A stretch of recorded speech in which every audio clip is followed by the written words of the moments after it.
Hello everybody, hope you're all doing well.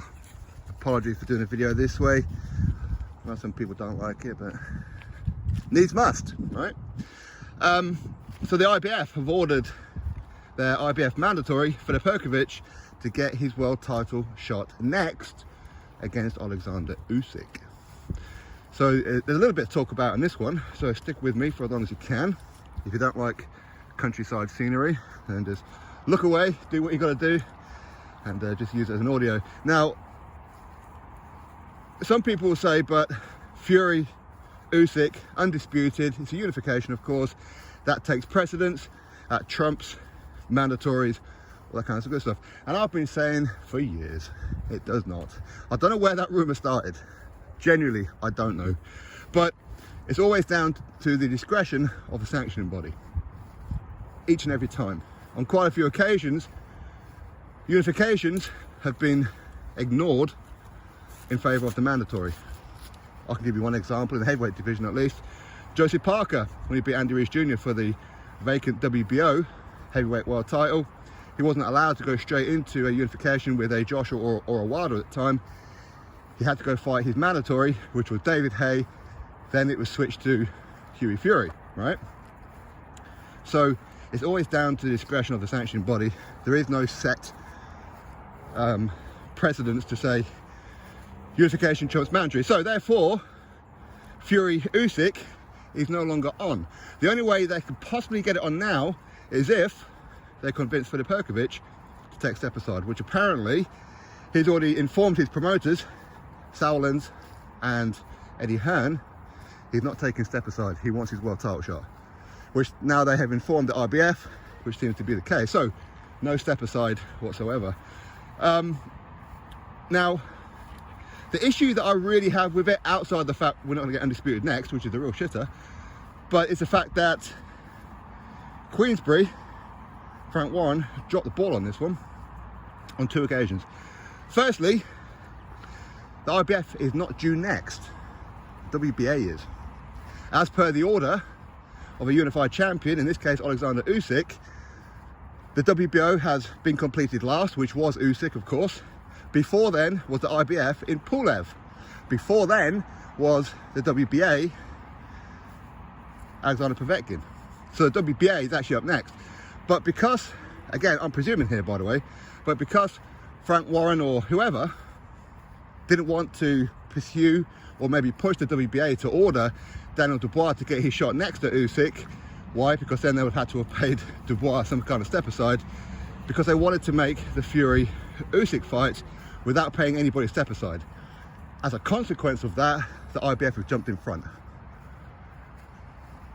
That's bad. That's because it's not the order of things. It should be the WBA next. Should be. Now, the other way that they have also dropped the ball is the fact that they're making Fury and Chisora next. What was it that I said? I said, why not just wait those extra few weeks, those extra 2 months, and just fight Usyk? Negotiate, get it all done, pencil it in for whenever, what, February, whatever. Then it's signed, it's sealed, it's done. That way, no sanctioning body is going to trump it with a mandatory, because the fight's already made. So again, they dropped the ball. They did.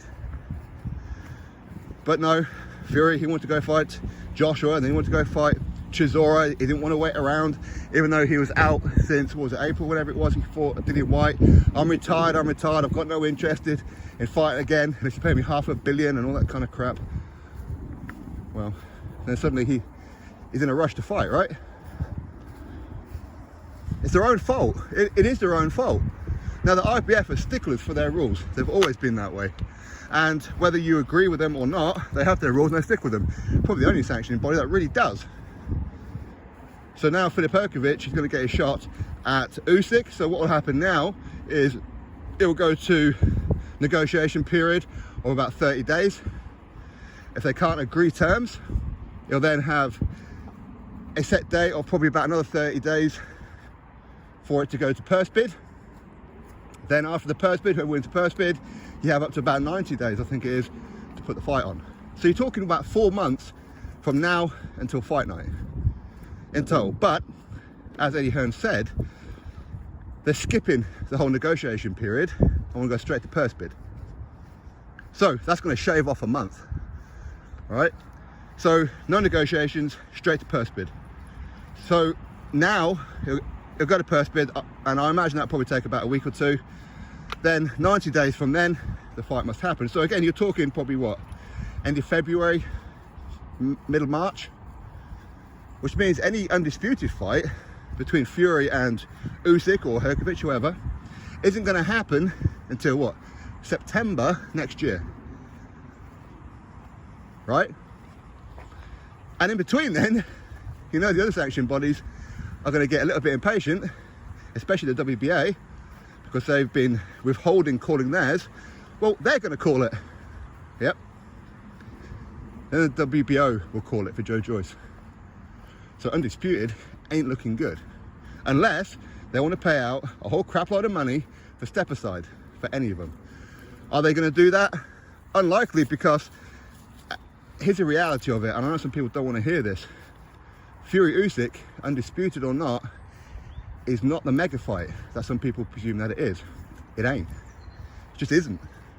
It's important to you and I, hardcore boxing fans, if that's what we want to call ourselves, but for most people it ain't. It's not. So therefore, there ain't going to be that much money in it, unless they can get Saudi or Dubai or whoever to stump up a stupid amount of money. Therefore, they don't mind paying $1 million or $2 million to a Joyce, a Dubois, whoever. Okay? All of this could have been avoided if Fury just was a little bit more patient. Negotiate with Usyk for February. Get it done. Get the contract signed. Move on. But instead, he wanted to waste his time with silly deadlines with Anthony Joshua, all that kind of messing about. Then move into a Chisora fight that is not necessary at all. Now look what's happened. The IBF have trumped them. Trumped everyone.